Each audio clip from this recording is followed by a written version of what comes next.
নমস্কার বন্ধুরা, আজ আমি আপনাদের কাটি কচুর মধ্যে মুসুর ডাল দিয়ে একটা অপূর্ব স্বাদের রেসিপি করে দেখাবো। যে রান্নাটা খেলে আপনারা মাছ মাংস রেখে এটাই খাবেন। তাহলে বন্ধুরা, রেসিপিটি দেখতে হলে প্লিজ একটা লাইক দিয়ে শুরু করুন আর ফুল ভিডিওটি দেখতে থাকুন, না হলে কিন্তু বুঝতে পারবেন না আমি কিভাবে রেসিপিটি করছি।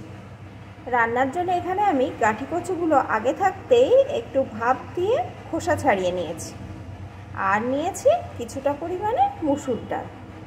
তাহলে আসুন রান্নাটা শুরু করা যাক।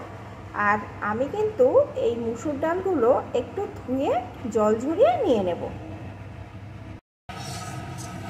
এখানে আমি কড়াইয়ে একটু সর্ষের তেল বসিয়ে দিয়েছি, তেলটা গরম হয়ে গেছে।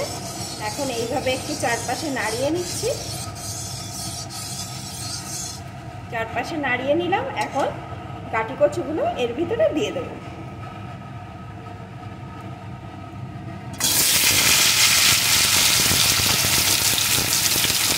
সাথে দিয়ে দেবো একটু লবণ।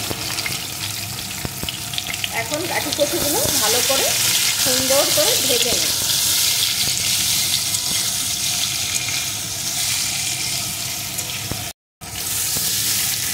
কচুগুলো কিন্তু সুন্দর করে আমি ভেজে নিয়েছি। এখন কচুগুলো আমি একটা পাত্রে তুলে নেব। কচুগুলো তুলে নিয়েছি। এখন কড়াই আমি আর একটু তেল দিয়ে দিয়েছি।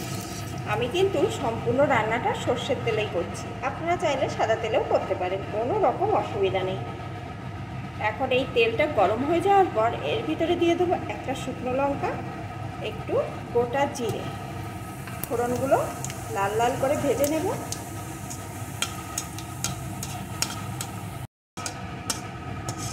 ফোড়নগুলো লাল লাল করে ভেজে নেওয়ার পর এর ভিতরে দিয়ে দেবো আমি রসুন কুচি। রসুন কুচিটাও ভেজে নেব।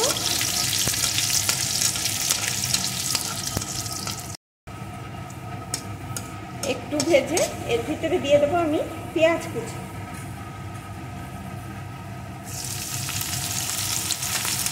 পেঁয়াজ কুচিটাও ভেজে নেব।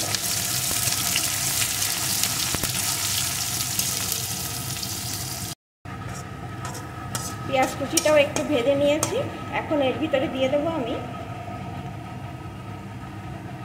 চা চামচের 1 চামচ মতন জিরে আদা বাটার পেস্ট। সাথে দিয়ে দেবো একটু লঙ্কা গুঁড়ো। এখন সমস্ত মশলাটা একটু কষিয়ে নেব।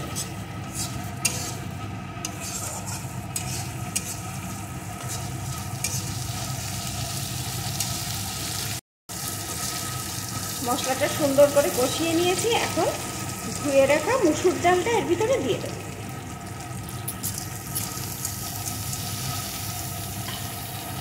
মুসুর ডালটাও একটু কষিয়ে নেব মশলার সাথে।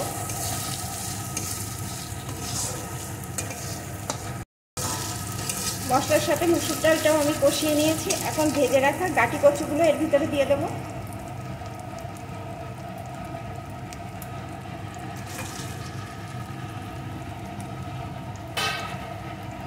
কচুগুলো একটু সব কিছুর সাথে কষিয়ে নেব।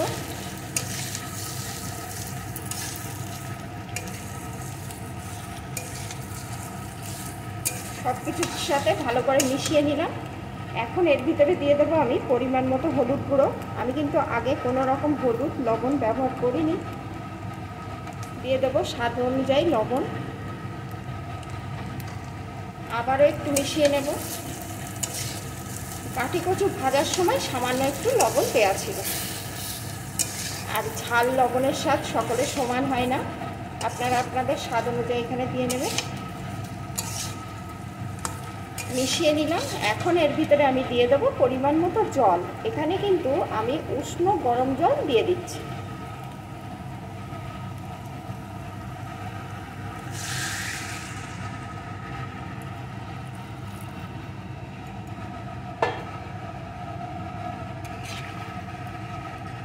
জলটা দিয়ে ভালো করে মিশিয়ে নেব।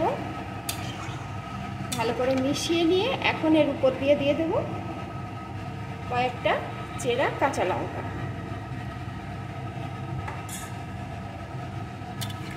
এখন কিছুক্ষণ ফুটতে দেব, যতক্ষণ না কাঠি কচুটা আর ডালটা পুরোপুরিভাবে সিদ্ধ হয়ে যায়।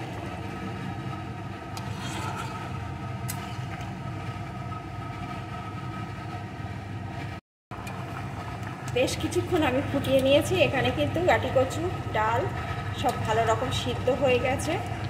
আর এইটুকু ঝোল রাখতেই হবে, কারণ এই কাঠি কচু নামানোর পরে কিন্তু ঝোল অনেকখানি টেনে নেয় আর অনেকটা ঝোল বসে যাবে।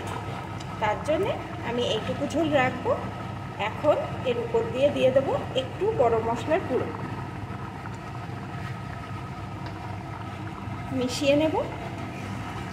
বন্ধুরা, এখন কিন্তু রান্নাটা আমার পুরোপুরিভাবে রেডি। এটা কিন্তু রুটি, গরম ভাত যার সাথেই খান অসাধারণ খেতে লাগবে। তাহলে বন্ধুরা, আমার রেসিপিটি আপনাদের কেমন লাগলো প্লিজ কমেন্ট করে জানাবেন। ভালো লাগলে একটা লাইক দিয়ে দেবেন। এটা কিন্তু এখন আমার রেডি, আমি নামিয়ে নেব। দেখুন কতটা লোভনীয় হয়েছে।